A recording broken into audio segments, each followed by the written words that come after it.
Big Rab Show Podcast is kindly sponsored by G1 Reeds.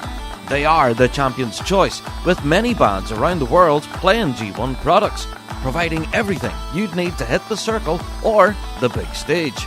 So, check out g1reeds.com as they keep the lights on here at the Big Rab Show Podcast.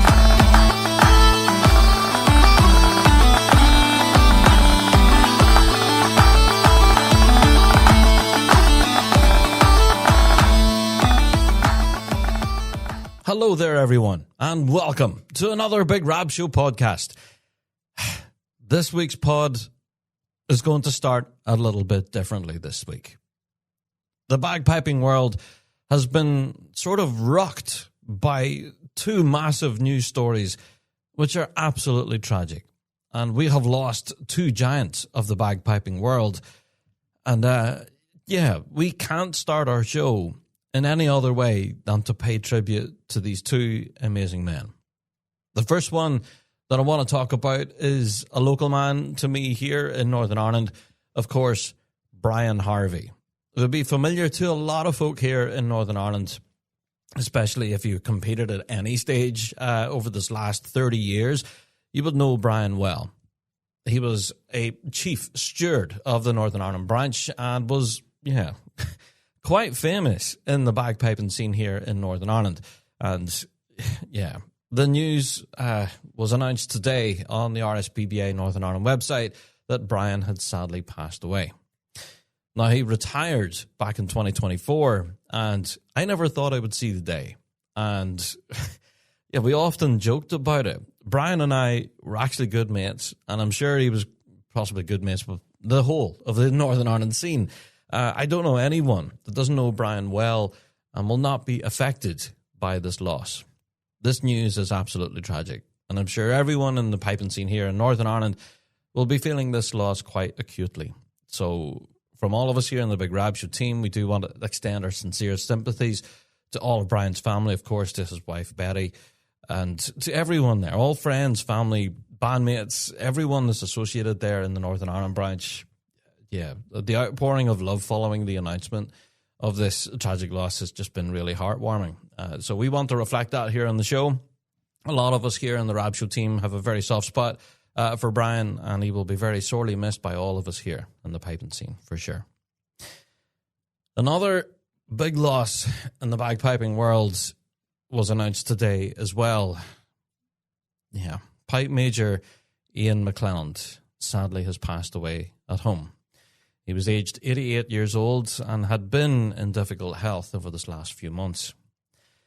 For those of you who don't know who pipe major Ian McClelland was, well, he was quite a legendary figure in the bagpiping world. He led the Strathclyde Police pipe band to 12 Grade 1 World Championships, 6 of which were consecutive championships as well.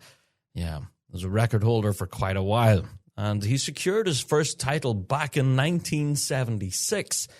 That was a little while ago. And he also received his last World Championships in 1991 when he led the Strathclyde Police pipe band into the circle and stepped away as champion. Now, not only that, but he was also quite a prolific solo bagpiper and won a lot of the top awards for both light music at the likes of Oban and Inverness. And I could list off another ream of accolades. In his later years, he was quite a sought-after judge and commentator on a lot of bagpiping competitions and such, and was very highly sought after around the globe for his expertise. And he was always quite a humble man as well. I remember speaking to him a few times about his achievements over the years and his thoughts on MSR playing. I remember getting into the weeds with him on that. And I think what struck me about the conversation, and this is what I stepped away with, is that don't overanalyze it, he said to me. He said, just play it. Go in there, you know the tune, just play it. I said, the more you analyze it, stick a metronome next to it, and really get into the detail and the heavy, this, you have to hold this for 0.2 of a beat and all of this. He said, nah, just play it. He said, just go in and play the tune, and forget about all of the over-analysis. It's music.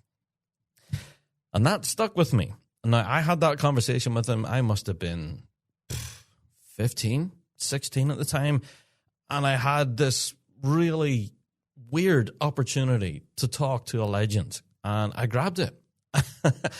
And to have that moment, now it was only a moment, I'm talking 2 or 3 minutes tops, and I asked him what his opinions were on MSR playing, and, do you have to be metronomic whenever you're looking at playing? And he said, no, just play the music.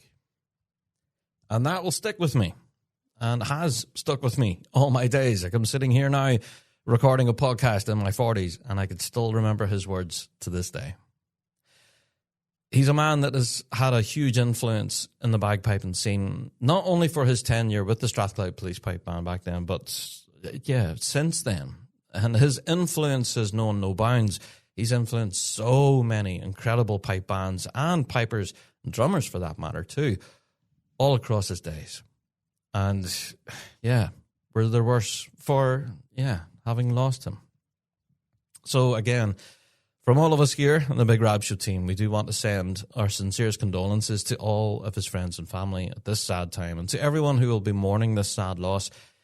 It's a difficult time, with 2 awesome people now sadly no longer with us. I thought at this point in the show, I know we would normally be getting into listener mail, weekly drone, and all that kind of stuff, and we will in a wee second. But I did want to pay tribute to a good friend of mine, sadly no longer with us, Brian Harvey, and the loss of a legend, Pipe Major Ian McClellan. So at this point, I'm going to play a little short clip, hope you don't mind, of that medley selection from back in 1991.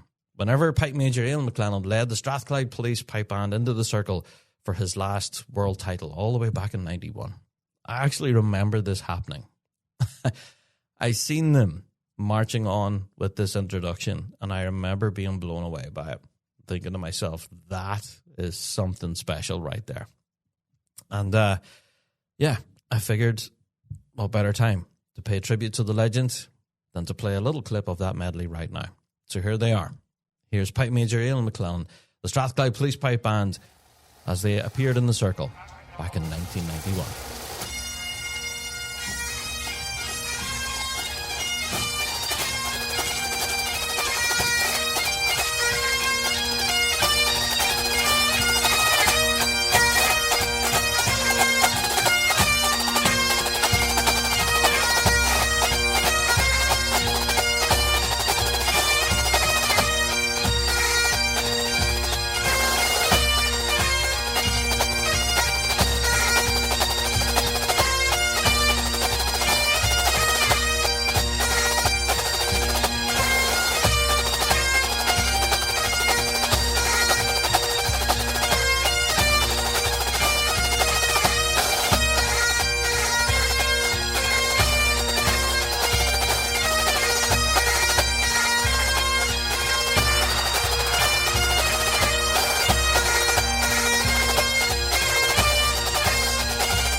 There you are. That was a little clip there of the Strathclyde Police Pipe Band as they walked away with the world title back in 1991.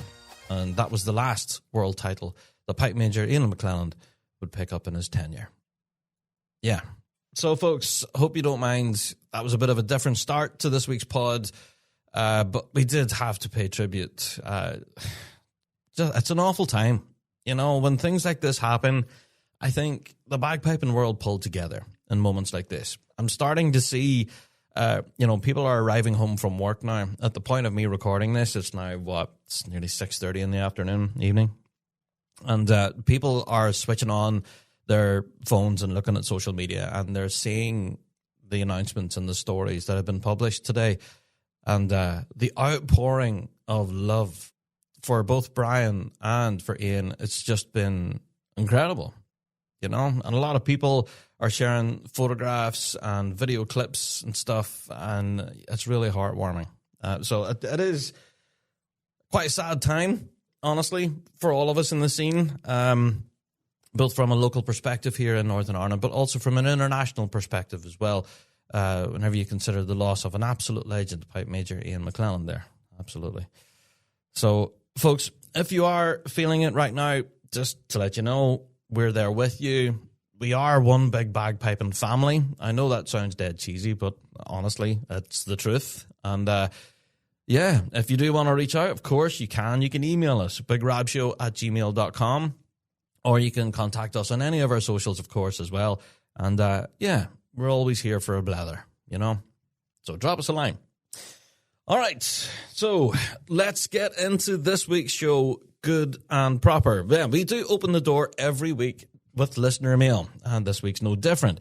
Now, obviously, in light of those two massive news stories, a lot of our listener mail, it's been really quite inundated since the news today. So, it's all been hitting our inbox. And our email address again, bigrabshow@gmail.com. Now, I want to talk about Meet the Band, okay?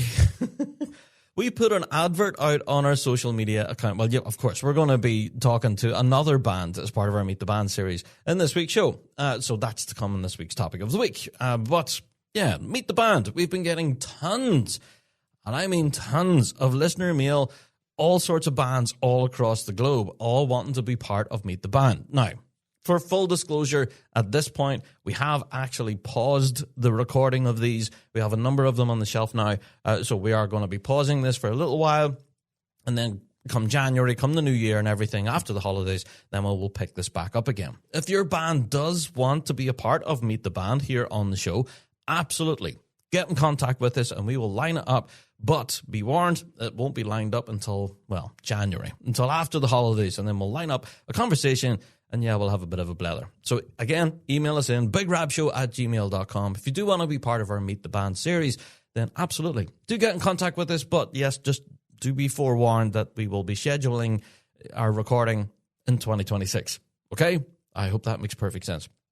Also, we've been getting lots of messages following last night's show on Fuse FM, where a lot of people were very happy that we started playing our Christmas music. Now, I know last week I got quite a bit of stick for being the Grinch, bah humbug and all that stuff, for not playing Christmassy stuff on last week's Fuse FM show. Well, I rectified that last night. And I think by now, even now, people are kind of sick of listening to the Christmas stuff. I don't know. But we do have a lot of Big Rab Show staples that we wheel out every Christmas, and a lot of people love them, and some people not so much. We have two parody songs that we do. The Most Wonderful Time of the Year, where I'm singing about the worlds, and then we have the Big Rab Show's 12 Days of Christmas. Those two songs get wheeled out every year, and I don't know why. I think they're awful, and a lot of people disagree. It seems to be you folk out there really love these two songs, so if you keep requesting them, I'll keep playing them, because that's what I have to do, according to my boss at Fuse. But if you also want me to put those two parody songs on the shelf, then let me know and I'll not play them. But yes, we got mixed messages last night. We got tons of people requesting it and tons of people going, no, they're awful. Anyway, just let us know your opinions on our two Big Rab Show parody songs. Yeah. All right. Also, we got a lot of correspondence actually talking about the Australia and New Zealand seasons, which will be opening their doors pretty soon. And a lot of people are reaching out, asking about our coverage for this incoming season down under. Now, we do have a number of things in the works for covering things in Australia and New Zealand. I have to say, New Zealand has been developing a lot better. We're getting a lot more volunteers and people coming forward and saying, hi, we can film bands for you. Brilliant. Absolutely, we'd love to have you. So, if you are in New Zealand and you would like to help us out in Rab Show, absolutely, please do reach out. One of the biggest issues we're having is with Australia. A distinct lack of volunteers from Australia. If you're listening now and you are going to be out there competing in Australia this year, Australia this year, Hope I pronounced that right. Then please do reach out to us. Yeah, we're very aware there's a lot of competition happening in Australia, but yeah, we have very few in the way of volunteers to help us cover things there. So, yeah, I don't know. The folks in New Zealand are putting you to shame. Lots of volunteers from New Zealand to help cover things, but not so much from Australia. So if you would like to help us develop our coverage of the Australia season, then please do get in touch with us, and we'll do our best to bring all of that action to our show. Indeed. So speaking of New Zealand, by the way, yes, details aplenty are afoot. Yes, we will have dates in the calendar very soon, and yeah, for all of the details for the upcoming seasons for both jurisdictions, then you can go to Pipe Bands Australia or to the New Zealand branch, of course, as well, the Royal New Zealand Pipe Band Association. There you are. Full details are all up there on their websites for upcoming dates. There you go. So do expect more information and more coverage from, hopefully, from Australia and New Zealand in the coming weeks, months, and as we roll through to the start of our season here in the UK. Indeed. There you are. So if you can help, indeed, please do get in touch with us. bigrabshow@gmail.com. There you are. We also got a raft of listener mail on to all talking about the Scots Trad Music Awards. I'm going to briefly mention it here, and then I'm going to say nothing else about the Trad, because I think last night on Fuse, people were sick of hearing me talk about it. Yes, this weekend is the Scots Trad Music Awards. Yeah. It's this weekend. Now, to say that us on the Big Rab Show are nervous would be an understatement. Now, we have absolutely no idea what's going to happen. Not the first clue. You know, so we will have representatives there, of course. Guys from the Rab Show team, they will be there at the event, and that's when we're going to find out. It'll be read out live in the room, and the whole thing will be broadcast live as well on BBC Alba, so that'll be interesting. So you can tune in and actually catch the action as it happens. So you guys will find out when we find out. That's an interesting dynamic there, isn't it? Yeah. So this weekend is the Scots Trad Music Awards. Yes, we have been nominated for trad music in the media. And to say we are up against some proper big guns. Okay, we're up against two absolute powerhouses in the trad scene, both from BBC, by the way. Yeah, and proper production companies with a huge budget behind them. And here we are, I'm recording my podcast in my garage right now.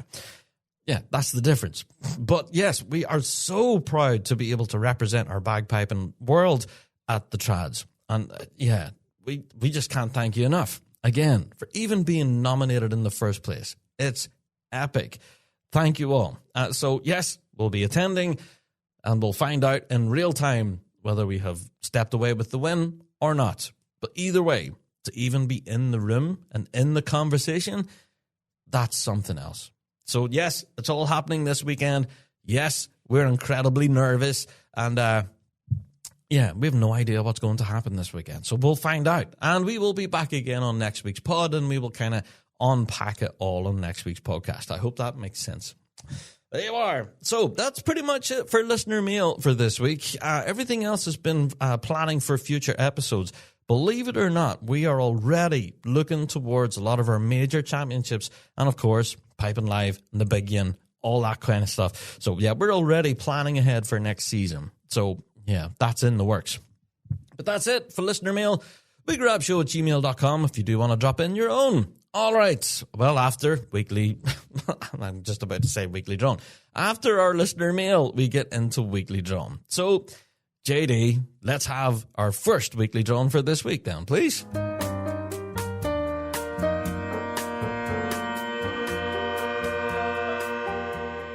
The weekly drone. Losing a band goes long in the dividends. It's always a hard pill to swallow when the next top flight band announces its departure from competitive existence. And as we all want to believe that more is better, we need to step back and reflect as to what positive things could come from a departing band in a higher grade. Perhaps we ought to turn to our lower grade bands and see the bright side for many developing groups and up-and-comers. For perhaps now that piper who wished he had time to focus his energy on his kids' juvenile band now has time to do that. Perhaps now that drummer can offer their time to more tutoring and mentoring. You see, we can't always look at change as a bad thing. In the forefront, it can be devastating, but I believe over time we will reap the benefits of an aged talent pool having more time for youngsters. Spending more time with our youth only secures our culture and our competitions for the future. And as all things ebb and flow, we will soon be okay with changes as we witness the fruits of our labor passed down to the next generation. Change isn't bad. It just stings while we heal and ultimately come out stronger in the long run. Weekly Droner, that's a very interesting perspective. Now, we did mention this on the previous Big Rab Show when we were talking about Closkelt and Johnstone pulling the plug and stepping away. And yeah, we also mentioned how this could have a positive effect on the scene. Now, we kind of just glanced at it, but we mostly focused on the negative because, come on, we're musicians. That's what we do. But yeah, you're quite right. And if anything, I'm starting to see this already happen. Now, I'm not going to start naming names or bands or anything like that, but I have been aware of a lot of moving and shaking after the following demise of certain bands that we just mentioned. Yeah, but we've already started to see the signs of this kind of paying dividends in lower grades and even in bands that don't compete. Yeah, those that are now no longer involved in grade 1 competition or even in grade 2 competition for that matter, yeah, they now have more time on their hands and are able to pay it forward. A lot more teaching and tuition and all that kind of stuff. That's all happening now. And you're quite right in saying so. Yes, the change is a bitter pill to swallow in the short term, but will it pay dividends in the long term? Well, I believe you're right. Oh, no, I know I'm being controversial here, but yeah, it could actually pay dividends further down the road. Yeah. Now, don't get me wrong. I'm not saying that the demise of Johnstone and Closkelt is a positive thing. If anything, the complete opposite. I am huge fans of both bands, and having to read that news out in the show absolutely broke my heart. I love both those bands. Yeah, and I wanted them to continue going from strength to strength, year after year. But, you have to see every cloud is a silver lining, that kind of thing. I could just about talk tonight. But, yeah, I take your point, Weekly Droner. I have seen evidence of this already happening. You're quite right in saying so, that there can be a positive element taken from such terrible news. So I guess we'll have to wait and see how exactly that comes through to fruition in the next upcoming years. We'll have to wait and see. But for now, we're still allowed to kind of give off about, saying cheerio to Johnstone and Closkelt, two absolute fantastic bands. Yeah, it's just awful news. All right, let's move on. JD, I believe we have another Weekly Drone on the shelf, mate. So let us have it.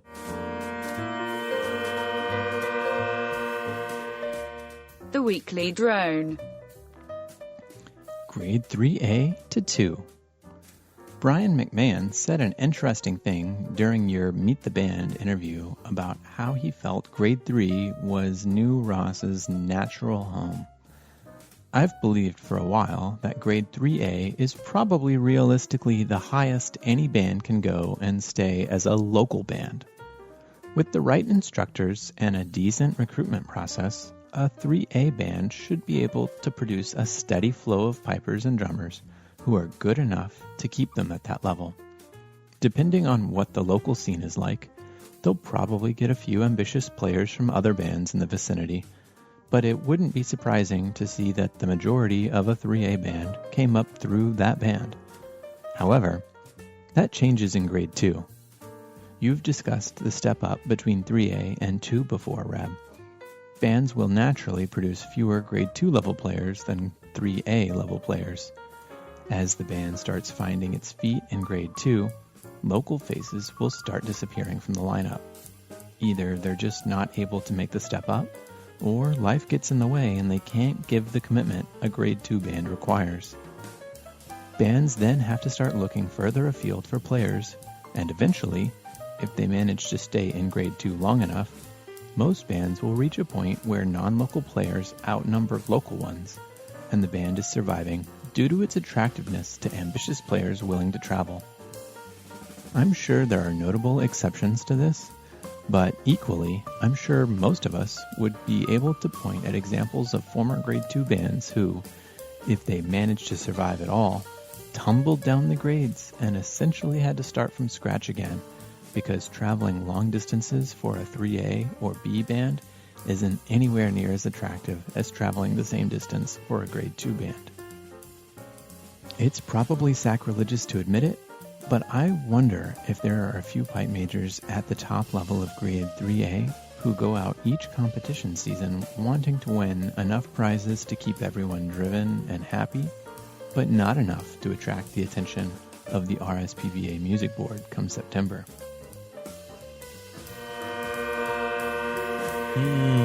Weekly Droner. Some very interesting thoughts there. Now, I agree and disagree with you in equal measure, I believe, on this one. Yes, we did talk about the transition from Grade 3A to 2 being a difficult one. And you're quite right in, mentioning Brian McMahon there and his comments there in Meet the Band when we were talking about New Rawson District. Yeah, settling into Grade 3A is absolutely a viable option for a lot of bands. And they can be quite happy chipping away in Grade 3A and, they're quite happy in their wheelhouse, I guess. But, making that conscious decision, look, we want to achieve and win prizes and push up grades and everything, and we want to stretch for Grade 2, Grade 1, those bands that are reaching for greatness, they're developing their players as they go. Now, those bands that I would argue that are in Grade 3A at the moment, well, New Ross included, so we just mentioned them, there's a lot of bands in that 3A bracket at the moment that are absolutely knocking on the door of Grade 2. And I have noticed a lot of these bands that along the way have brought players with them from grassroots levels. And a lot of these players are continuing to improve year on year, which is why we're but this is why we see levels of improvement of standard across the grades happen every year. Bands improve naturally over time. So it's only natural that they do get upgraded. So I don't know. It's a very interesting argument that you make, that whenever you go to the likes of Grade 2 and Grade 1, well, that's when local players disappear and that's where fly-in players become a thing. I've been a member of a few bands in the top flight in Grade 2 and Grade 1 in my time. And a lot of those players would have been there from a local level. Yes, obviously, whenever it comes to some of the major competitions, that's when fly-in players became a thing to help bolster the ranks and obviously produce a bigger sound. Absolutely, that is the thing. But is it commonplace with a lot of our Grade 2, Grade 1 bands? I don't know. That's arguable. And I don't know, folks. This is a difficult one. Yeah, whenever you're talking about bringing and developing your own players from Grade 4B to Grade 1, I think our weekly droner here is arguing that that's not possible, and that's where I disagree. I have seen it happen so many times where bands have developed their own musical sound and brought themselves up from grassroots to the top flight many times. So it is possible. It's an interesting drone, that one, and I would love to know your opinions on it, of course. bigrabshow@gmail.com. Let us know your thoughts and opinions, warts and all, of course. And, whether these bands should be drawing the attention of the music boards whenever it comes to regradings each season. Grade 3A is a very difficult one to address, in my opinion. There's so many bands knocking on that door, but a jump too soon could be a jump too far and could be the demise of a lot of bands that make that jump too quickly. And that's one of the considerations that the music board do look at. Yeah. All right, JD, I believe you have another weekly drone.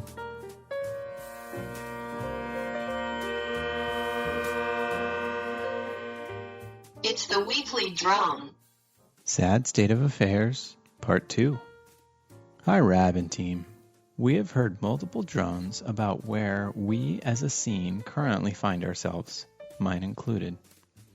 Since then, one has had more time to reflect and try to see things from other people's perspectives. We have also had more news from the RSPBA regarding a membership fee increase by 5%, and that the Vale of Atoll Grade 2 band has now folded. So, perspective. Rab mentioned that some bands work hard throughout the season, practicing at home and in the band hall, paying band fees, travel, hotels, time away from the family, etc., all knowing full well that they won't get a sniff at the top 6. Some players do all of the aforementioned points just to get a game with a band, which is by no means guaranteed. The commitment required from competition bands is huge. We all do this for the love of our instrument, week in, week out. However, we must be the wardens of this great hobby. A band is nothing without its members. The RSPBA is nothing without its bands. In my opinion, band representatives need to hold the RSPBA to account, far much more than they are currently doing. Many solutions have already been put forward. Splitting Grade 1 makes no sense to me. However, splitting Grade 2 into 2A and 2B does. The jump from Grade 2 to Grade 1 is monumental. Having a 2A and B will make things fairer and less demoralizing. An actual set-in-stone transfer window for band leaders. I would also argue that band leaders must give at least 3 months' notice before resigning. Naturally, with exceptions like a life-changing event, etc. This should not apply for those without appointments. People do get dropped throughout the season. They shouldn't have to wait until next season to play. A roster cap of max 21 pipers, 8 sides, 5 tenors.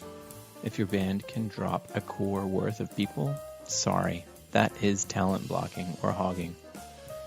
Bands must compete in at least 2 minor competitions per year in order to register for majors. Minor competitions are suffering because of majors and the prestige that they bring. We can no longer rely on bands to police themselves.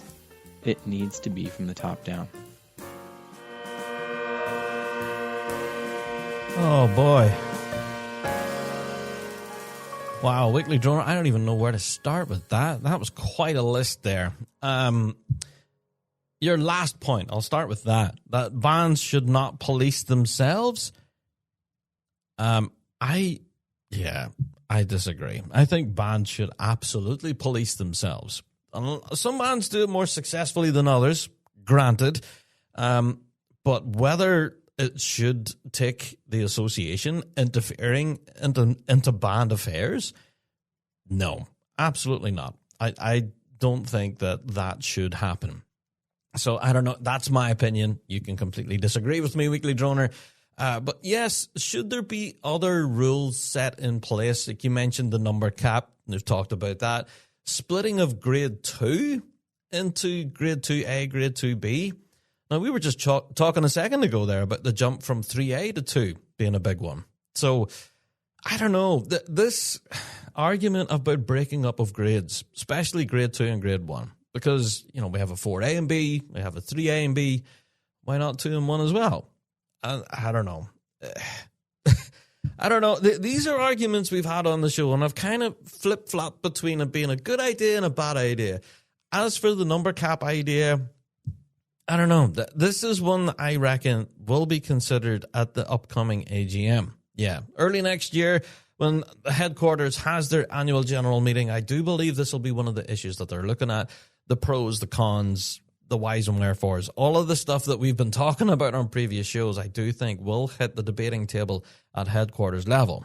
And whether they will introduce a number cap, and this number that keeps coming up, 21 pipers. I don't know where that's come from. That just seems to be a number plucked out of the ether. But everyone's quoting it now as, you know, this is the rule. But no, there's been no rule. There's nothing put in place yet for number caps. So, yeah, I don't know where that's come from. But, yeah, Weekly Drone, there was a lot of other points there, as that bands must compete at least 2 minors in the year. A lot of bands internationally, in particularly, don't have that option. You know, a lot of bands, they have their minor competitions and that's it. And even at that, they may only have 1 per season. So I don't know if that's enforceable. Yeah, a lot of points in your Weekly Drone there. A lot of strong opinion as well. That's what Weekly Drone is for. Thank you for sharing those. I do appreciate it. As for one of the ideas that someone must provide at least 3 months' notice before resigning, I don't know if that's enforceable as well. Again, that's down to a local band decision. Again, not enforceable by the association. The band themselves would have to enforce such a rule. And again, I don't know if that would work. Say, for example, your leading drummer decides to come to band practice one night and says, hey, guys, look, I'm having to move to a different country for work. I've been offered a huge promotion, and I'm leaving next week. Sorry, guys, but here you are. Here's your harness and your drum back. I need to go. Good luck to you. Right? Does that drummer now have to serve a period of 3 months' notice before he can go and take up an employment at somewhere else? You know what I mean? Yeah, I'm not sure that would work, So, again, that would be for the band to police. As for an actual transfer season, well, we're kind of in it right now. Unofficially, this is known as the transfer season. This normally runs all the way up until, well, leaving it late, you're talking about maybe the end of February, start of March. Around that sort of time where you're really getting close to the wire. If you want to step into the circle that season, you should already have a band by that stage.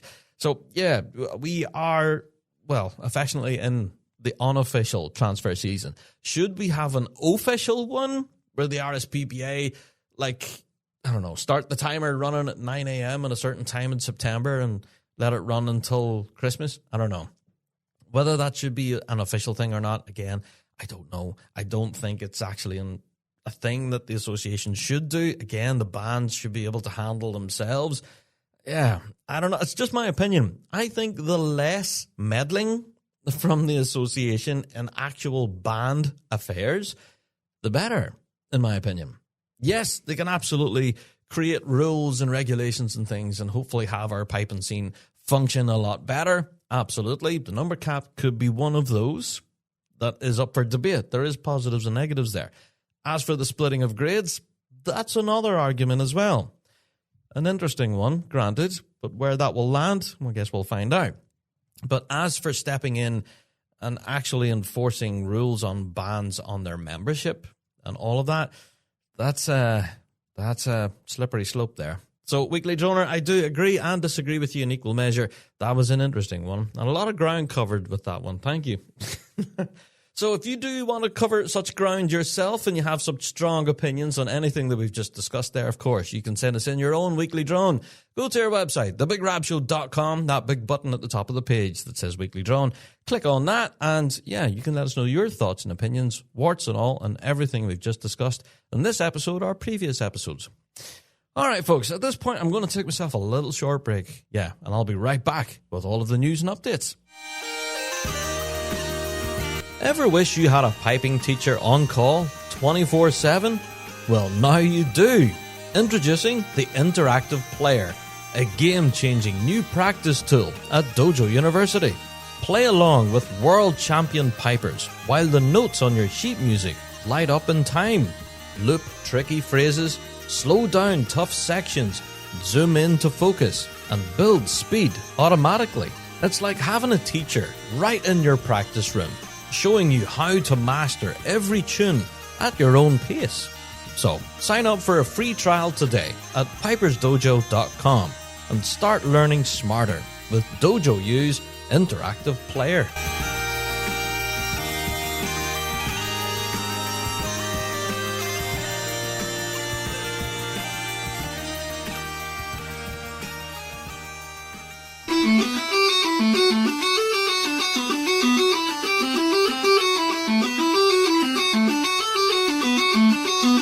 Ready to take your playing to the next level?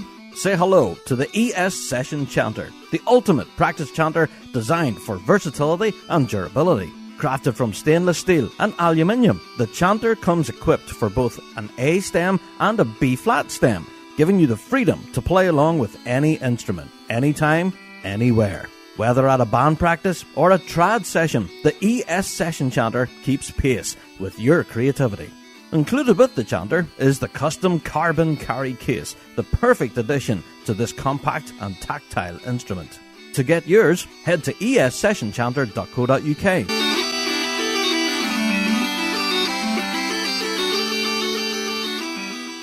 And welcome back. Time for the news and updates. Now, we have a lot to get through. People always get surprised with me at this time of year thinking that there's not much happening in the piping scene. Well, come on, it's December. You're rolling into the holidays now. There's nothing to talk about. Well, no, you couldn't be further from the truth. The bagpiping world is, I don't know, sometimes it just kicks it up a gear. That's been the case over this last 4 weeks. It's been absolutely mad. And this week is no different. We've got announcements of new competitions, new concerts, new books, gigs aplenty, tons to get into, folks. So let's start at the start then, shall we? One of the things that really kind of drew my attention was the announcement of a brand new solo drumming championship that's going to be happening on the 31st of January next year. Yeah, this is simply called the Masters. And that kind of made me scratch my head going, hold on, the Masters? I remember something like this happening back in the 90s. And as it turned out, I was right. And it's not often that happens. So can I get a round of applause?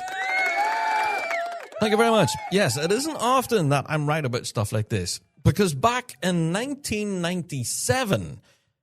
yeah, I know I'm that age. I remember this happening. It was called the Masters Solo Drumming Championship. And it was it was the brainchild and ran by the legendary Joe Noble. Yeah.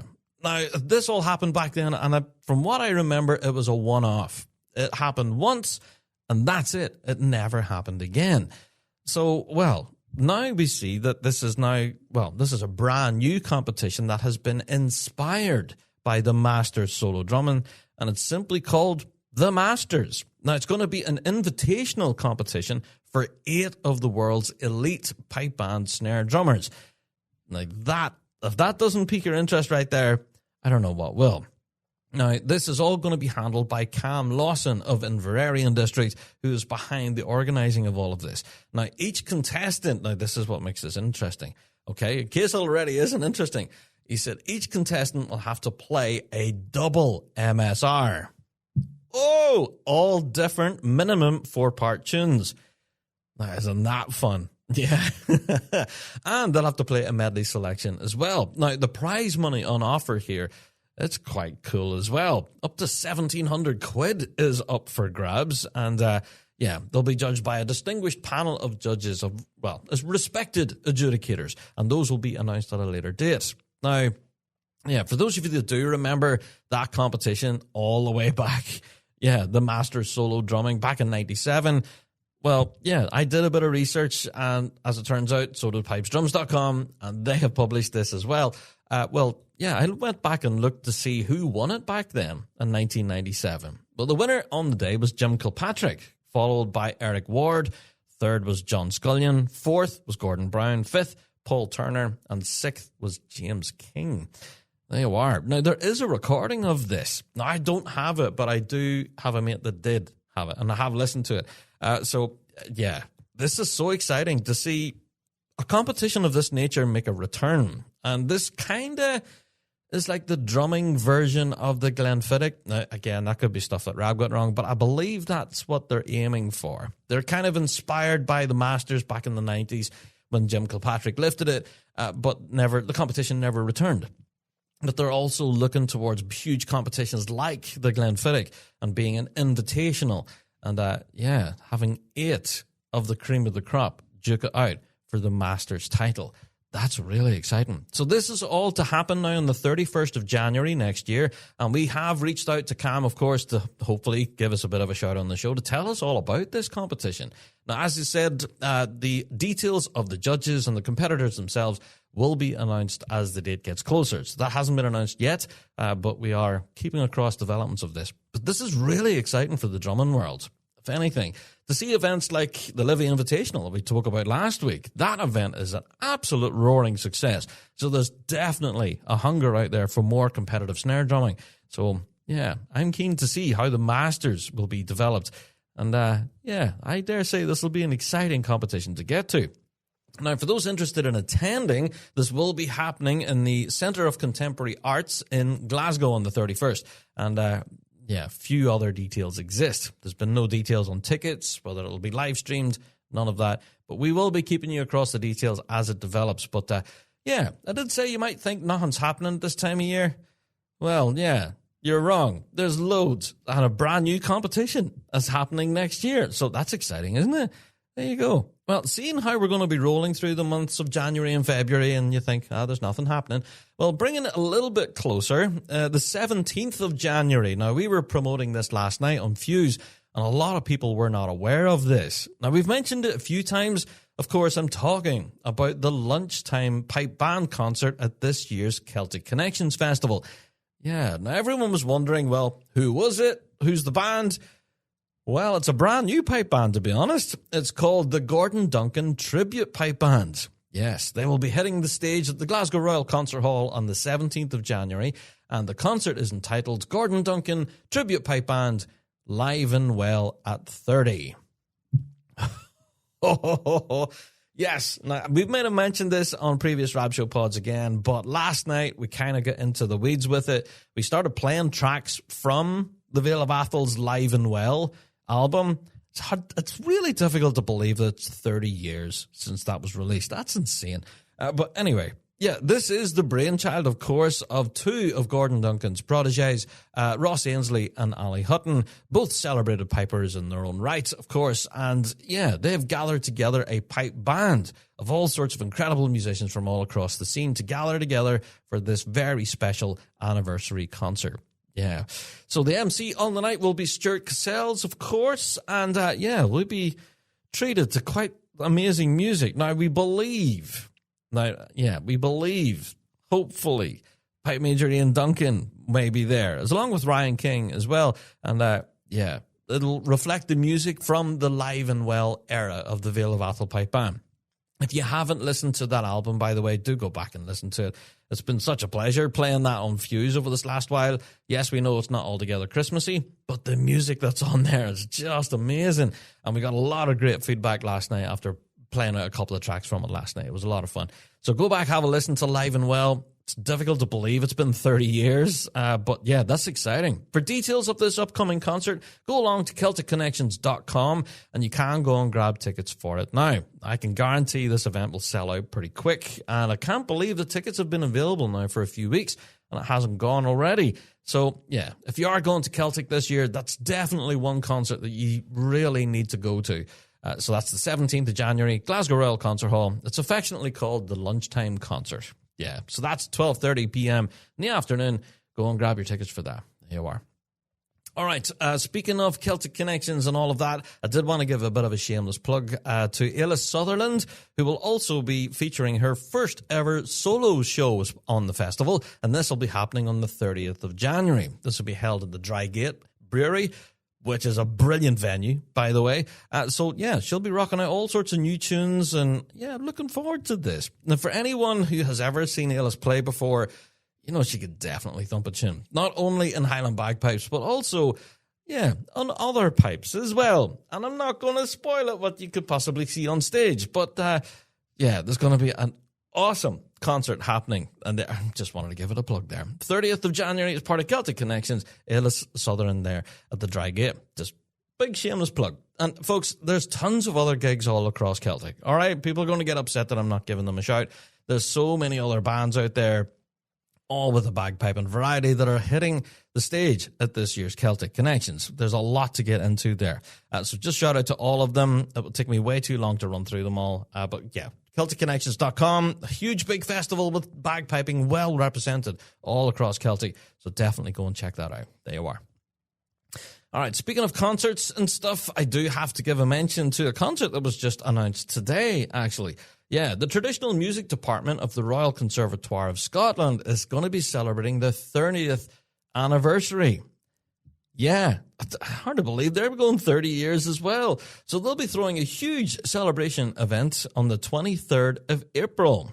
Yes, so this will be held at the National Piping Centre, and for ticket information, you can go and visit the RCS now on their socials, where they've put up all the links and everything of what to expect. So you will have previous alumni and current students and everything all hitting the stage and thumping out some big tunes and all of this. A huge milestone and a massive celebration. And yeah, some incredible work has been done there from the Royal Conservatoire of Scotland Traditional Music Department. There you are. So I'm reading from the press release, so to give them their full title. So yeah, if you are anyways curious and would like to attend that event, then my advice is to grab your tickets for it, because it will run out pretty quickly. So yeah, why not? Get that date in your diary, 23rd of April, for the RCS Traditional Music Department anniversary of 30 years. What a celebration. There you go. Okay, moving on. Now, ourselves in the Big Rab Show, we were contacted recently by Pipe Band's Australia Victoria branch chair and an ensemble adjudicator, Mr. Stephen Matthews. Of course, a lot of people would recognize that name. Now, Stephen contacted us in the Big Rab Show to tell us about an interesting project that he's been working on. He has developed a survey for both pipers and drummers, which will consider how both drummers and pipers individually think and play towards ensemble performance in a pipe band. Now, isn't that interesting? It wasn't just one simple survey for everyone. No, he decided to separate them.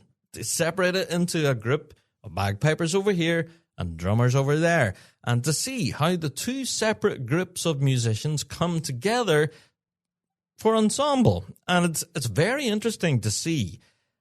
Even now, and whenever I'm talking about ensemble, when I talk to bagpipers, they talk about it in a certain way. But also when I talk to drummers as well, they seem to come at it from two completely different worlds. And, well, I've always been of the drumming world, okay? I've made no secret about it. I've been a drummer for the longest time. But see, now that I've been sort of playing pipes in that and competing and whatnot, I can see the differences. There's a ton of similarities, don't get me wrong. In fact, the two worlds are so similar, it's kind of ridiculous. But we're all rhythm-based, but how you approach that rhythm and all the rest is a completely different can of worms. So anyway, what I'm talking about, this interesting survey and research that's being carried out by Stephen Matthews is available now. You can go along to our socials where we have shared out the links to both of those surveys. And yeah, they take 5 minutes to complete. They're completely anonymous as well. And we would absolutely encourage you to go along and consider each one of these surveys. If you're a drummer, there's a link for you. If you're a piper, there's a link for you. And it talks all about ensemble and your approach to it, how you think about it. What do you think good ensemble is? How do you get it? That kind of thing. It's very interesting. And but we were chatting to Stephen behind the scenes about this as we were promoting this and everything. And but he has promised to keep us updated on the results of this research once they're known. Apparently, he will be putting together a bit of a big report on this and will hopefully be publishing his findings. And we will, hopefully catch up with Stephen Matthews in due course to find out, just what are the different approaches. And I do think here, now I don't know, I'm going to throw myself under the bus, but I do think that we will find more similarities than differences. I don't know, that's just me. Could that be stuff that Rab got wrong? But yeah, go along, check it out. It's up on the Rab Show socials right now. Those links to those two different surveys. Very interesting research there, and I would love to find out how this all pans out. But for now, we're not going to have any data unless you fill out those surveys. So head along there, folks. Go and check it out. We've shared out the links. And that's going to be quite interesting, that. We'll keep you across the findings once they're published. Okay, I'm going to give a bit of a shameless plug this week to the Vale of Atholl Pipe Band and their junior solo piping and drumming competition. This happens every year, and it seems to get bigger and better. And I just don't know how they're going to top 2025, but they're aiming to. Because 2026 actually is their 50th competition. Can you believe it? 50th? That's nuts. So, yeah, they've announced this, and it will all be taking place on the 24th of January in Pitlochry High School. Yeah. Now, entry forms in that will be available soon. However, they're not available just yet. I know a number of people have been asking for them.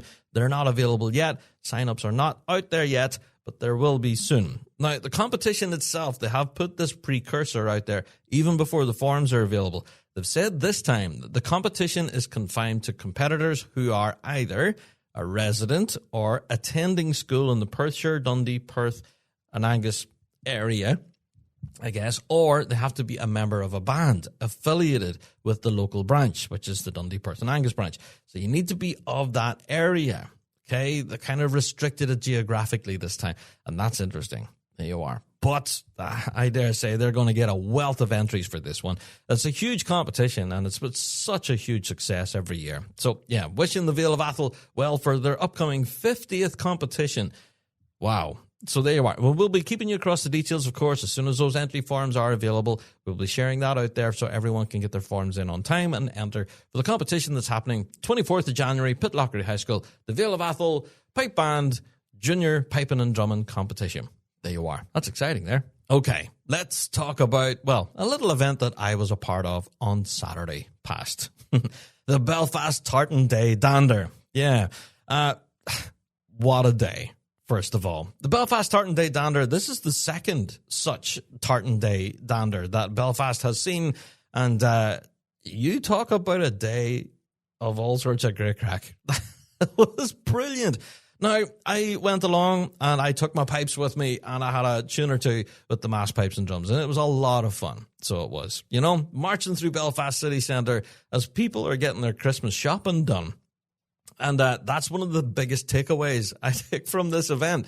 Like, it's a normal, quiet Saturday morning, you know, it's cold, it's brisk, and people are running around in between shops, maybe sipping a coffee or two, and next thing, they hear an opening rolls coming from somewhere. And then Scotland the Brave, the Roundtree, all these tunes started thumping out, and people are like, what the heck's going on? Wow, there's like a massive pipe band walking through the centre of Belfast. My kids are going nuts, and just chaos everywhere. It's brilliant. It was so much fun. To march through Belfast city centre as a piper drummer doesn't happen very often. So to get the opportunity to do that and to showcase music and culture in such a great display like that was just a lot of fun. Yeah, so shout out to the Ulster Scots Agency and to the Discover Ulster Scots Centre who hosted us that day. I think that was the centre where we all gathered, but also to the Ulster Scots Community Network, to everyone there behind the scenes that made this event possible. It was just so much fun. Thanks, everyone. It was a cool day. It was great fun playing with you all. It was great crack. And there was a few tunes in there. Well, I think there was one of them that I hadn't learned before. A tune called My Land. I'd never played it before, but by the end of the parade and everything, I knew it. There you go. I learned it as I walked. I think the set we played was My Land, followed by Balmoral. I could just about talk. I think that was the set that we played that day. I didn't know the first one. I knew Balmoral, but yeah, I learned My Land by the end of the day. So I learned a new tune that day as well. There you go. But yeah, a lot of fun. Shout out to everyone involved, to everyone there at the Belfast International Tattoo, to the Force Drum Major Display Team, the Northern Ireland Drum Major Display Team, and to the County Armagh School of Drum Majors. They were all there. It was just brilliant to have so much fantastic drum majoring action. And to all the pipe bands that were represented, too many to mention, of course. You know, I was there, of course, with my Tully Lagan hat on, I guess. But I was also there covering things for the BBC as well. So our Radio Ulster Kintra programme. So we will have a full episode of that, actually, coming up in the near future. So if you do want to find out what all the sights and sounds were from the Belfast Tartan Day Dander, well, you can tune into Radio Ulster on Sunday and hear all of that. Because I was running about with a microphone as well as a set of bagpipes under my arm. There you go. So yeah, huge shout out to everyone involved in Tartan Day. I think it was a massive success. Well done to everyone involved. And I'm really looking forward to next year's Belfast Tartan Day. It's going to be a lot of fun. Okay, I'm going to give a massive shout out to Winter Storm. All right. Now, apparently the list of competitors for this year's Winter Storm has been published. Okay. But there's a big precursor and a big old but on this, is that this does not represent the official order of play. Okay, now there are no particular order. Yeah, so the draw has not yet been published. So that's confused a lot of people here. Okay, they go, oh my God, the draw is available. No, it isn't. No draw. It's not the draw. It's just the list of players that will be competing. And can I tell you, it's quite a list. Yeah. Now, apparently the official draw will be published after December 31st. So right now, all we have is the list of competitors, and they're in no particular order. All right. So everyone was getting dead excited. No, it's not the draw. That's all happening in the new year. All right. So if you are curious, by the way, you can go and check out the list of competitors that are available. Now you're talking through all the grades, all the way through your amateur through to your professional. you can go and check them all out. It pretty much reads as a list of who's who in the bagpiping world. Whenever you're looking at your professional grades, quite a number of big names already jump out at me. Looking at the piping, of course, the gold medal, Cale Begg, Alistair Lee, Andrew Donlan, Angus McPhee, Austin Dippenhorst with Ben McClamrock, Cameron Bonner, Cameron McDougall, Derek Midgley, Jack Williamson. Go on, Jack. And we have Joe Biggs and Ryan Praskovich. Right. Apologies, Ryan. I did not pronounce your name incorrectly. You can put that down to stuff that Rab got wrong. Stuff that Rab got wrong. Apologies. I do not pronounce names incorrectly on purpose. But, hey, that's quite a list of competitors there for the gold medal, isn't it? Ooh, that looks good. All right, and then I'm not even talking about the drumming. All right? Seriously. Right, go and check it out. The full list of competitors is available now. Go and have a read at it, but just be warned, it's not the draw. It's not the order of play. It's simply just a list of competitors. That's it. Okay? That's it. Moving on. But yeah, go and check it out. Winter Storm is just around the corner, actually, Winter Storm. That's exciting. So, yeah, it's one of those competitions where I always have FOMO, but just wanted to give a shout out on this week's show that the list of competitors have been published, but not the draw. There you are. All right, moving on.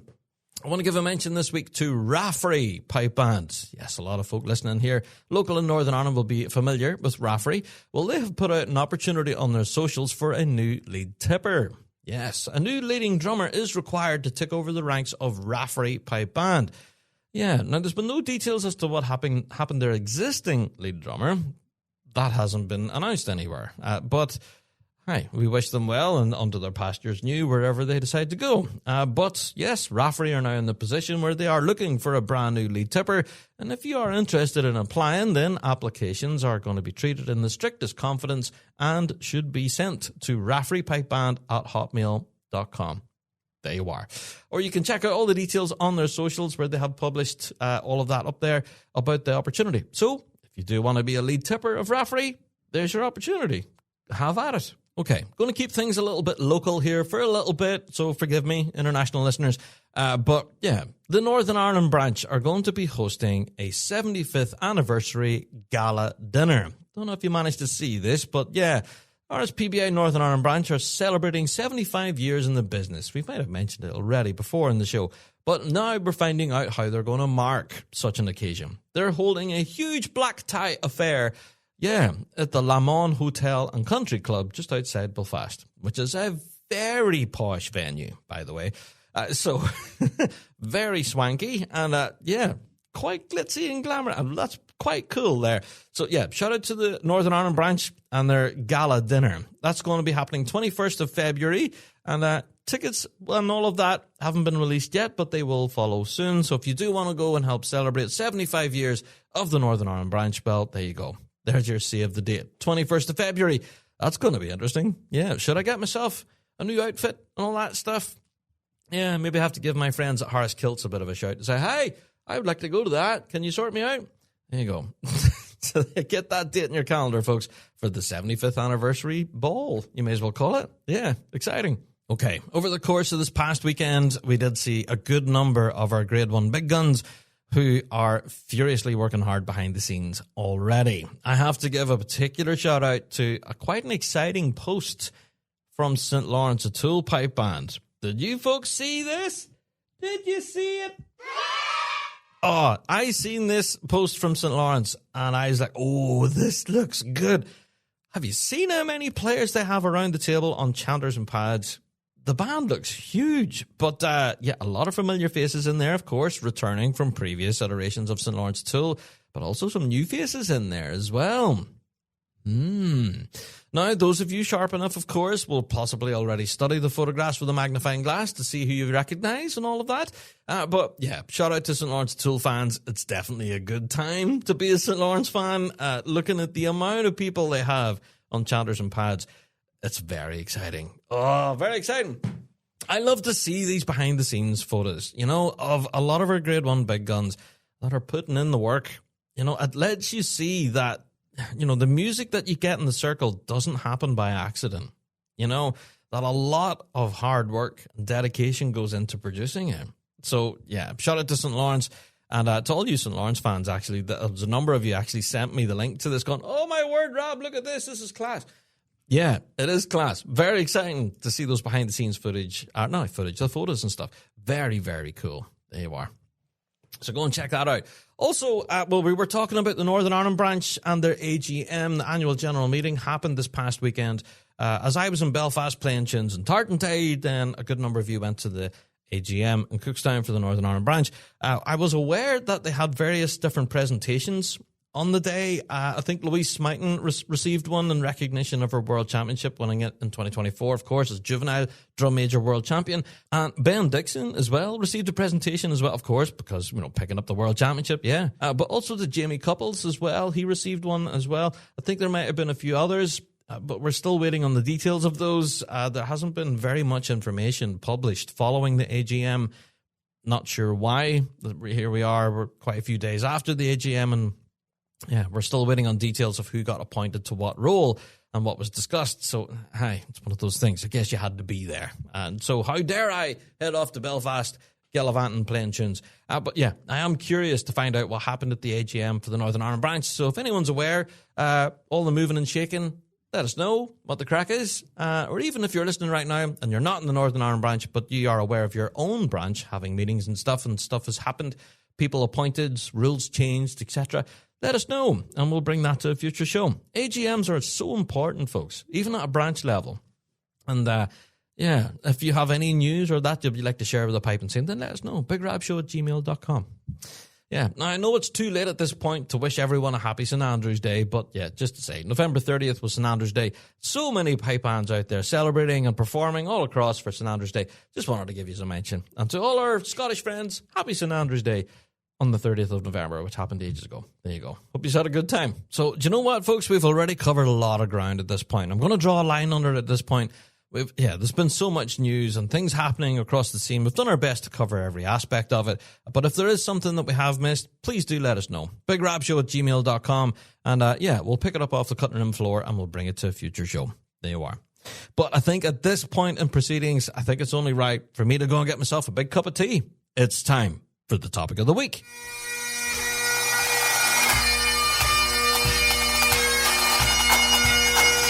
Kingdom Thistle Pipe Band Supplies for all your pipe band and marching band needs. Supplying everything from uniforms and instruments to custom designed bass drum heads. They offer it all. Not forgetting their exclusive Kingdom Gilly Brogues and George Boots, crafted by bands for bands. Kingdom Thistle provides expert product advice and an industry-leading drum refurbishment service to keep your equipment in top-class condition. Also, shipping worldwide. So, stop by their store in Fife or visit them online at kingdomthistle.com for all your pipe band and marching needs.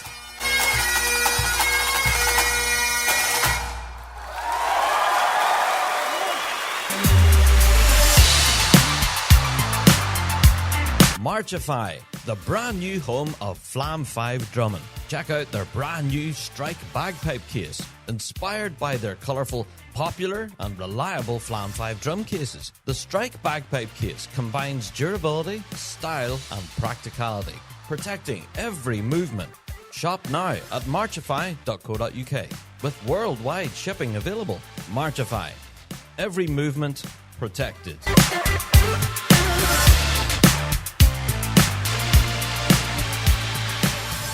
Yes, indeed. Time for topic of the week. And yeah, let's talk about these guys. The Queen Elizabeth Pipe Band. Now, I've said this before in the show. This is a band that I have a real soft spot for. This is the band that, was my introduction to pipe bands. My one core memory as a child, I'm talking even pre-primary school age. I must have been 3-4 years old. I have a very fond memory of going to band practice with my dad as a kid to the Queen Elizabeth Pipe Band. And yeah, witnessing all of the tuning, the shouting, the yelling, all of that. Yeah, everything that went on behind the scenes at a pipe band. And I was there in the midst of it all from I was no age. And that's one lasting memory that I still carry with me today. Those formative years of witnessing what goes on behind the scenes at a pipe band. I knew from a very young age that this is what I wanted to do. I don't think there was ever a choice in the matter either. It was always just inevitable that band practice was a way of life. You were a member of a pipe band, and this is what you do. This is what you talk about. This is what you practice at home. This is how you look after your instrument, your uniform, and it's who your mates are, it's who your family is, and this is just life. And the Queen Elizabeth Pipe Band was that introduction to that world for me when I was no age. So to be able to meet the band per se, I know this band so well, I feel. However, in recent years, of course, the Queen Elizabeth Pipe Band have seen a resurgence. After being so many years off the road, now they are back in competition. And 2025 has been such a successful year for the band. I think now is a good time to catch up with them. Now that they're newly upgraded and looking into 2026 for what will be a challenging year for them. Yeah.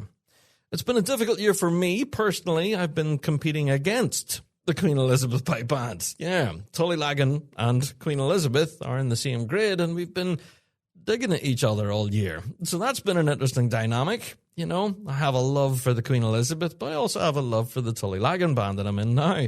So it's a difficult one. Yeah. But this was all recorded one pretty cold night as I attended Queen Elizabeth band practice to get a chat with the folks behind the scenes at the Queen Elizabeth band to talk about the season, the band itself, and their hopes for the future. So I'll just press play on our recording as I visited them in their band hall in the middle of Castledawson town. We're meeting with the Queen Elizabeth Pipe Band from sunny, or not so sunny, Castledawson. And I'm actually on location in their band hall here in Castledawson town, smack bang in the middle of the town. You've probably driven past it if you've ever been through Castledawson Main Street. Yeah, and it's kind of, you can fly past it brave and quick. Yeah. So I'm going to introduce you to everybody who's sitting around the table. Starting on my left, who do we have? Richard Montgomery, I'm leading drummer in the band. Yes, you are. James Gilmer. Hello, James. Gordon Gilmer, pipe major. Hello, PM. Hi, how you doing? John McLean, piper. I see. And we have a fact checker in the corner. Hello. How you doing? So, I have a series of questions, and you guys have all intimidated me here. You've all got, sheets of paper and stuff here. This is brilliant. Well, full disclosure, the Queen Elizabeth Pipe Band, I have quite a soft spot for you guys, because it's the band where I got my start. When I was a tender age of, goodness knows what age, 3 or 4, I was first started coming to this hall. But I have to kid on that I don't know age. So we can properly meet the band. So can someone tell me then, where did it all start? Where did it all begin? Who wants to answer that, Ian? All pointing fingers. There, 1953 the band was formed. It was named after the Queen Elizabeth herself. She was crowned that year. I see. Weren't as fancy in them days with uniforms and instruments, but I think the 10 or 11 papers the first year they were out. And a few of them out the felt, I think, and the same Sammy Campbell and McGill. Stanley McGill, yeah. Stanley played for them. There's 5 girls in the band. Right. There you go. There was Jean Bowman, June Brown, Renee Yurt, Jenny Boyle, and Bernice Johnson. And that would have been quite unique at that time, to have a load of female pipers, and that I suppose that created a bit of a stir too. That's really all I know, but I can remember, I can pick up from the years past. Aye. So started life then around the coronation of Queen Elizabeth, and that's where the band got its title then, and has decided to carry that through the generations. Yeah, it's been brilliant to see. So, what were those early days like? You said the band didn't have uniforms and that. Did you just I don't know, gather instruments from places and have a go, or what was that like? Well, I didn't join or didn't get into the band in 1961, so the years before that I just can't, recall or can't. Yeah. Your father never told you, did I? Eh? All he ever said was, they just wore trousers and white shirts. Aye, that's what it was. Yeah. 61. Not too sure when they got their first uniform. Yeah, was that 61. not the flute bands? old uniform? Aye, well, it was a flute band before, so I probably had carried on from there. Probably was a flute band. I think that's what Evans Gilmer said. It was a flute band uniform that they had, and that's what they went out in their first few years until they got gathered up some money, I suppose, and got 61. Got kilts. Yeah. And you say they got the kilts in 61. When I joined the band, we were still wearing that original kilt, the Ferguson. Yeah, it was a green kilt. Right, because I have seen old photos of the band and they're wearing a totally different tartan, and I'm going, is that the same band? Well, it is, yeah. So there was a decision made then at some point to change the tartan. Can you tell us about that? Well, it was a Tony Greenwood had been in contact with the Shots band, and they were discarding their uniforms we bought at second hand off them. That was through fellow Scullion, wasn't it? Was that the contact? Aye. That was our contact. John Scullion. John Scullion. Aye. I see, yeah. Tony must have had some contact with him or because John is actually a local man to here, to Castle Dawson in Mid-Ulster, so he would have that connection then. Yeah.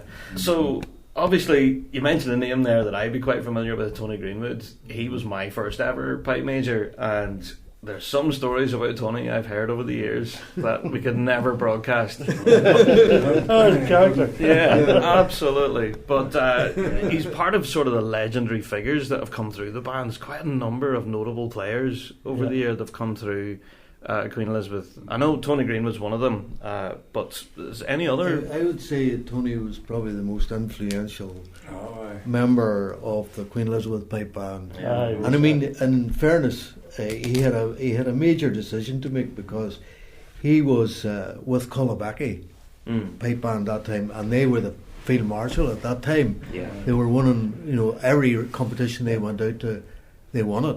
Yeah. And they did quite well in the Worlds as well, as far as I remember.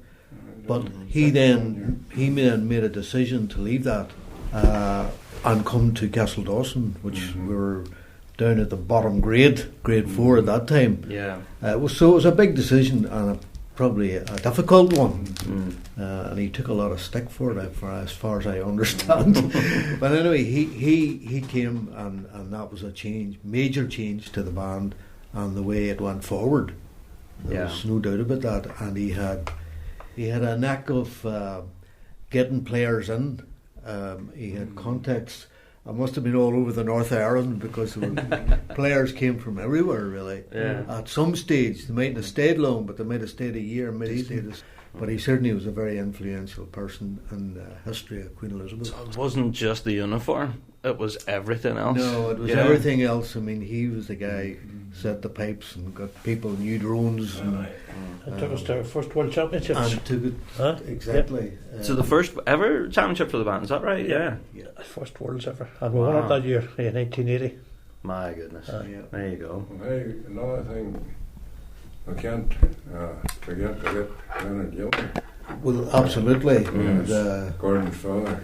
Yeah. He was the main man for many years. Yeah. And he taught me to pipe. He taught me. And me as well. And he taught yourself, and he probably taught John. John Gilmer and Iris, quite a few others as well. I used to go around at night after the Monday night practice. Tuesday night I was around with Leonard and a bit of extra tuition. Yeah.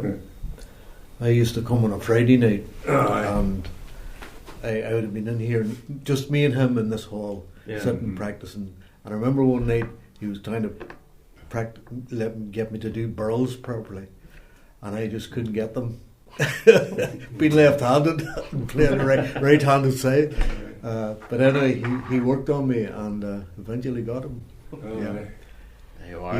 He was a very patient man, shall we say? Sometimes that's needed too, and for a tutor, for sure. He deserved a medal. Leslie Simpson was another one. I remember him telling me. He says Leslie Simpson, who became a great piper and played for McNeilstown in Grade 1. But he said when he was starting off, he was cruel to play. He said it was cruel to teach him. But anyway, just illustrates the patience and dedication of the man. Perseverance that's needed as Yeah, well. totally. There you go. So, well, you mentioned the World Championships, back in 1980. That was the first time that the band visited that. Can you tell us then about any big milestones then in the band's history? Clearly that was one of them, but is there any other big moments that kind of stick out in the band's history? Played in grade 1, played up one year, you remember that in the Havel? Did we? So when was that? When we were grade 2. Yeah. There you go. There was only 3 bands, wasn't it? Field Marshal, McNeilstown and RUC, wasn't it? And I wanted 4 bands for 4 prizes. So you stepped in then. There you go. Excellent. Great stuff. Days. And remember we won the All Ireland down in Cork as well. That. The Queen Elizabeth Memorial. Yeah, that's what they call this, the Queen Elizabeth Memorial. And I'll tell you what, we were staying somewhere in Cork. Mallow stayed. Where? Mallow, the Emergency Hotel Mallow. And anyway, when we came back and we had the cup, obviously, and we told them we'd won, and they made us parade the street. Do you remember that? The local priest carried the gardener escorted us up. Priest, he walked in the front. Guess anybody would confront us. Yeah, it was. They were really very good to us. Treated us like royalty. There you go. So that was one that stands out in my mind. Definitely. There you go. So the band has definitely won some big titles over the years then. You mentioned an All-Ireland there and all the rest. Has there been any success at the Worlds? We'll talk about this year in a minute or two, lads. But has there been any other notable success in the band's history? Obviously, Tony brought the band on from grade 4 up to grade 2. Yeah. Yeah. He's never won it again, but... No, but we've, I suppose we never won an All-Ireland or anything like that, but we won champions and things like that there, and we progressed up through to eventually grade 2 at that time. So had you any notable drummers in the band throughout their tenure? We're mentioning pipe majors and everything. Went on to play with the Field Marshal. That's right. So Earl Glasgow, Yes. And Melvin Bowman was another player that went through here. Ernie Scullion, another man through the corps. Ernie, yeah. Wrapped up a few All-Ireland solo titles and things in his time. Surely, yeah. And then Tommy Scullion taught the drum drum corps for many years. Uh-huh. Yeah, they are. So that was Paul Clark went on to play in grade 1 with Ballinderry and Manawatu. John Molson played in grade 1. John Molson. Ballinderry Bridge. That's it. So there's been quite a number come through, even this wee age here's been through the career. There you go. So yeah, it does seem to be a band with a big storied history with quite a lot of that in its tenure. Is that something that the band clearly is proud of? Sort of the heritage that you guys represent each time you step out.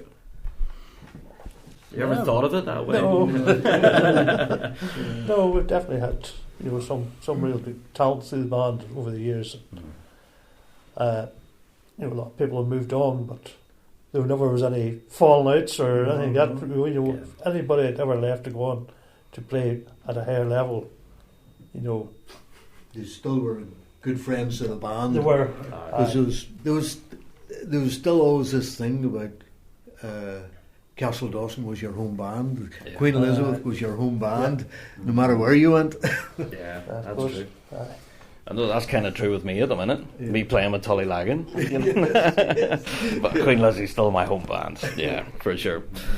So I have to talk about the current version of Queen Elizabeth. Obviously you guys spent a number of years off the roads, and we did talk about the story at the time whenever the band were first stepping out and doing like little functions here and there. There was a lot of excitement around the band at that time. Can you tell us about the story of getting the band back on the road again? What started that all? I was playing in a flip band. I was playing in Tobermore, and was drumming there, and took an awful notion of just getting it back going again. And I was sitting in the house, and Dad was watching the TV, and I says, "Do you want to get the band going again?" And his little ears perked up, and Don't be silly, James. Dead now. And then that was forgot about, and then breakfast the next morning, and he says, you may maybe ring a people there and see if who you can gather up. So that's what I did, and rung round a few oldies, a few new ones, and Richard. And why is he looking at you when he says oldies? I'm the grandfather of the band. The current band. So that's how we got back going again, and we gathered up uniform, what we had, and we gathered up drums that were missing and pipes that were missing, and that's a job in itself too. You know, it was a big job. Yeah, it was months of texting and sorting the logistics of it all. Yeah. Mm-hmm. So that's just months of hard graft. On James's behalf, I have to say he deserves a lot of credit. In that perspective, he was the guy who went round people, knocked on their door and said, "Give us back your kilt." Have you got our pipes, by the way? There you go. So tell us about that first band practice then. What was it like having folk around the table again? It was strange. Well, I think the biggest shock was the first outings in Raffo. I thought, what are we doing? That was bad. But it got better. But there was enthusiasm. From day one. I mean, from day one, people were hungry to get out again, and that I think that has stuck to us right up until the present day. Yeah. People are, they're hungry to get out again and to keep the momentum going. Everybody was very, very enthusiastic about it. Like as you said, we gathered up and we did a few functions and a few band parades and bits and pieces, and then James took a notion at the end of that first year that we'd go to the Worlds the next year, and that's sort of then I think we all kind of looked at him a wee bit and went, we'd have to learn a set of tunes before we could go there and things like that, and everybody then, I suppose that gave everybody another bit of renewed energy again to go again, and that took us to the competition, to the circle again, and then in 24 that would have been. So there was a lot of enthusiasm and a lot of hard work went into that winter to get us ready for the grass. I mind sitting on Friday evening before the Worlds and Dad rings, "Son, I don't know what you've done." I was starting the last Green. I thought, so what are we doing here? The Friday practice was so bad. I thought, we can't keep going with this. We'll just put the pipes in the box and we'll see what they're like tomorrow. The Friday evening practice in the green that evening, now I don't know whether it was the reality of the nerves or whatever. People had arrived in Glasgow and we had a band practice, but it probably wasn't great. Let's put it that way. And then we packed up and we struck up on the Saturday morning, and it was like we'd brought 25 different people with us. It was a totally different, different band, and outperformed our own expectations that day without a doubt. To qualify that day on back at our first Worlds again, under the reincarnation, that was without a doubt a massive achievement for the band. Huge, absolutely huge. I remember talking about it on the podcast, and we got emails about you guys. But this is a total success story, from playing a little function at like a garden fete or like something like that, and then suddenly qualifying for the World's final. That what I mean? That's a big deal. Mm-hmm. And I'm sure there was those within your ranks that this was possibly their first Worlds as well. Would I be right in saying there was many. Yeah. The majority of the band that day, with the exceptions of Gordon and myself, and John wasn't there. We might have had 4 or 5 players that had probably been at the Worlds before. Wow! And then the rest of the band all rookies. Rest of the band all rookies like that. That season we went out. We had more debutants than we had experienced players, for sure. We never made the prizes all year. No, we had we're bottom of the pile nearly all year. We definitely... That moment, though, is definitely as good as a win. I know you were saying you're not in the prizes all year, but that there, honestly... that was our one. That was our... For sure, that was our one at the Worlds that year. Absolutely. Now we celebrated that like one in the Worlds for sure, because it was not expected. And sweet. It was good. It was the inspiration probably to move on as well and to keep going. I think that was a sort of catalyst, shall we say, to keep everything going on again. That's it. John says there that buzz continued all through last winter, like without a doubt. You know, we can actually do this. We can go on the grass and we can be competitive. Yeah. That definitely continued all winter, like, and people worked hard again. Absolutely. You have to believe. Yeah. And the feedback from the general public, like when the band got out again, was really, really encouraging from local people. People. I was out mowing the grass and people stopped with me and said, "It's great to see the band out again." And that was very, very encouraging. Certainly for me, anyway, and I'm sure for everybody else. There you go. But since that moment, though, of qualifying for the final, one thing I've noticed is that tuition is still very heavily in the band's sort of, plans, I guess. You guys are constantly teaching at the moment. Like, I was here a few times for drum majoring lessons with Cara, and we'll not talk about that. But yeah, is that still a focus of the band going forward then? Tuition? Yeah, very much so. Yeah. Investing heavily into it, or as much as we can anyway at the moment. So I think it's the future of any band is to keep investing in your young players and pushing them forward as far as you can. There you go. You were in some primary schools. I was in a couple Patrick.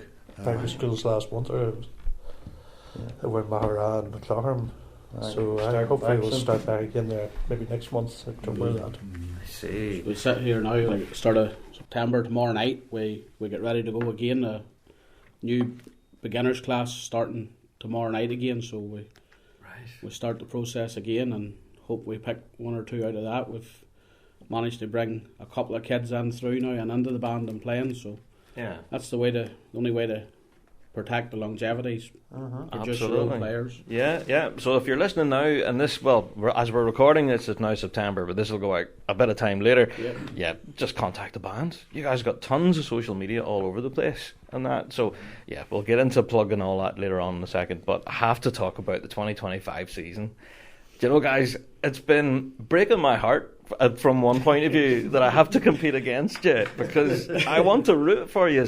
But I've absolutely been rooting for you as well. It's been such a great season, seeing the band lifting prizes all along. How have you found this year, Gordon? Oh, well, definitely this year has been a real good one. I suppose it's nice to go up there and bring a bit of silver home with you. And it's all sitting behind us here. That looks right impressive there. And, a whole big team effort, definitely. I'm happy for everybody for all the effort everybody's put in. Yeah, they've got so much as they got this year.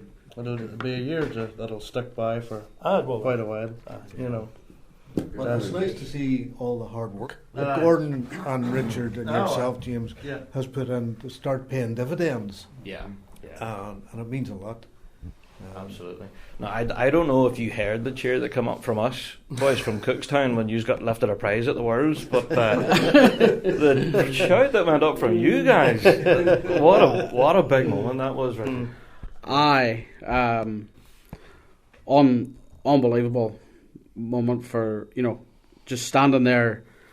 I've been lucky enough to stand in that square in the finale in the past and have my band's name called out, but for us to build this band here over the last couple of years and go into that, having played in the final, knowing that we'd probably give our all in there, when we were in with a chance of maybe hearing our name called out in the top six, and it was unreal. Me in my head, I had my top three bands, Yeah, you had your own World's predictions on go. I had my own World's predictions, and I had us then maybe if we played well, so I thought maybe we can nick 4th, 5th or 6th something here, but third place came out, you really are on that podium there then, and unreal. And as you said there, we certainly celebrated it, and it was fantastic.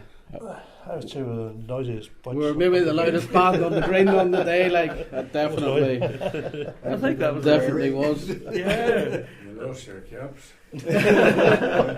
Lost her voice, never mind her caps. There you go, yeah. I think I had my pipes back in the case again. I was walking back to the hotel and I still heard you going. That was brilliant. So obviously, the next question I always ask at the end of these interviews is future plans for the band. What's next? You did mention then you're starting to prepare already now in September to get ready for the new season.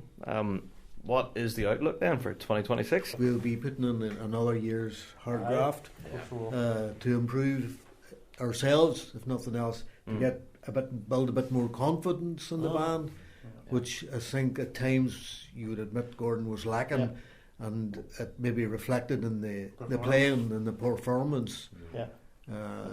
I mean, if you even listen to the two performances, the words the first time and then the second time, you know, the first one was so much tighter and cleaner, and then nerves.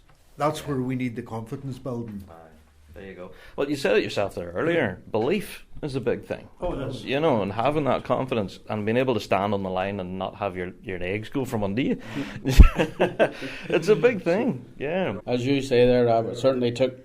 You know, I know some of these boys, one of them not too far away here now, would have been standing shaking a week or two at the start of the season, like, but, you know, confidence comes and things like that. It definitely takes the confidence in your own ability to be able to stand and play it out and play it the way it needs to be played. Absolutely. The prizes help. They do, yeah, they do, surely. So for folks who are interested then in finding out more details about the band, or even to get in contact with you about this tuition and stuff that you're offering, where can they go to check all that out? Just Facebook would be probably the best, but there's my phone numbers on it. Give me a call and there you are. We'll get or even if you need a lift or something to Castledawson, you'll sort them out then. Of course. We'll run the minibus and there you go. Well, folks, thanks so much for chatting to me. I, again, you know, hand on my heart here, this is kind of my home band. I do have a very soft spot for this place, and I was saying earlier, like, yeah, well, that's it. You know, this looks so. That's it. My whole family all came through here. Uncle Edward as well. Eddie, Willie, my dad, me. I think even my brother. The whole heap of John, cousins all came through here too. So yeah, we've all got connections through here. So, folks, thanks all so much for chatting with us, and every success for the future. Go on, the Queen Bees. Thank you very much. Thank you very much. There you have it. Such a cool conversation to hang out with the folks there at the Queen Elizabeth Pipe Band. As I've said, a band that I definitely have a very soft spot for. You know, I love the Queen Elizabeth Band, always have. And it's one of those things, you know, even though you step away from your home band, you always have that pull towards home, don't you? Yeah, it's one of those things. But I have to kind of reiterate, I am very happy where I'm at right now at the Tullylagan Pipe Band in 4B, and I have no plans on moving anywhere else. So for anyone from Tullylagan Band that's listening right now, have no fear. Yeah, I'm very happy at the Lagan, and if anything, we've been preparing for this incoming season as well, and that's been a lot of fun behind the scenes as well. A lot of work going on. But hey, enough talking about Tullylagan. This is all about the Queen Elizabeth Band. So yeah, honestly, I do wish them well for this incoming season. It will be a challenging year, no doubt, but it will be an exciting one for the folks at Queen Elizabeth, and I have no doubt they're going to be up for the challenge for sure. A band to watch. Yeah, so if you are curious to find out more or learn more about the band themselves, of course, they are across all of the social media. Yeah, just search for them, the Queen Elizabeth Pipe Band, and you'll find them. They're absolutely everywhere. There you are. So, again, huge thank you to everyone for taking time to chat to me there. And, yeah, in our Meet the Band series for the Queen Elizabeth Pipe Band. There you are. All right, folks, that's it for another topic of the week and another one of our Meet the Band series.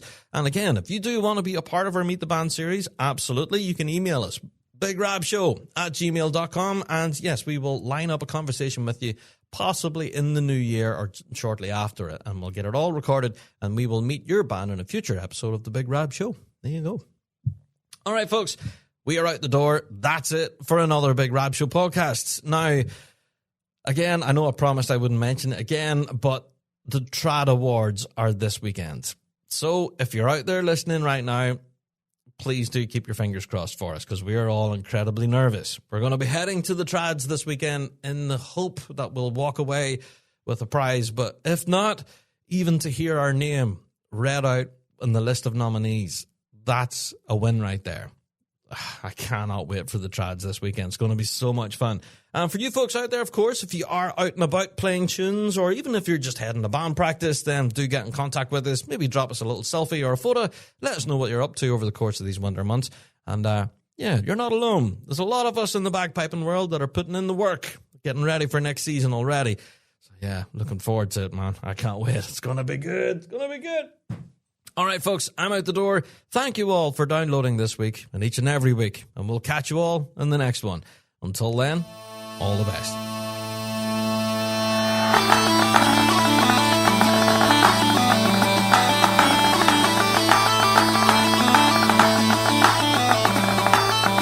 Well, that's it for another Big Rab Show podcast. Thanks so much for downloading this week. And a special thank you to our sponsor, G1 Reeds. Played by bands around the world, they are the champion's choice. Check out g1reeds.com for all of your piping needs. Don't forget to check out thebigrabshow.com to be kept up to date with all of the latest news and views from around the piping world. And also, check us out on Patreon. For $5 a month, you can get your hands on tons of extra piping goodness and be a part of the Patreon faithful. So, until next week, folks, we'll see you right here on the Big Rab Show podcast. All the best.